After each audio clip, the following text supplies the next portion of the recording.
Bonjour, je suis Reginart, l'auteur des Cycles d'Ouranos, et je vais vous présenter le temps d'une esquisse, les personnages du volume 1, Héracliskos premier épisodion. Aujourd'hui, nouveau croquis d'un des principaux protagonistes, Télamon, qui accompagne Héraclès lors de son excursion vers Hélion. Je ressens une petite frustration à n'avoir pu montrer davantage de mes personnages principaux dans ce premier volume. Mais je voulais aller à contre-courant de cette logique de roller coaster qui est devenue un peu la règle depuis les productions hollywoodiennes des années 80, avec l'introduction qui est inévitablement une scène d'action. C'est pour ça que le début du récit commence par un monologue intérieur et que je présente la fine équipe de manière finalement très classique, très posée.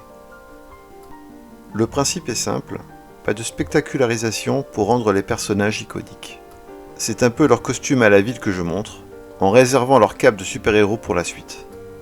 Je me suis beaucoup amusé à dessiner Télamon avec son bonnet phénicien, un simple bonnet de marin, avec sa robe mauve et son manteau pourpre.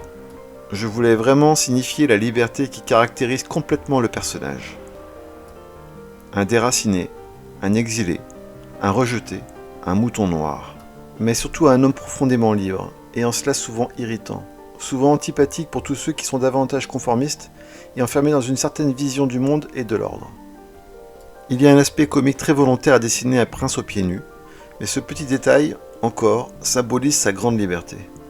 Je m'amuse déjà à imaginer le contraste avec le guerrier qui se découvrira au début du second volume, quand Télamon sera provoqué par une bande de pirates revanchards.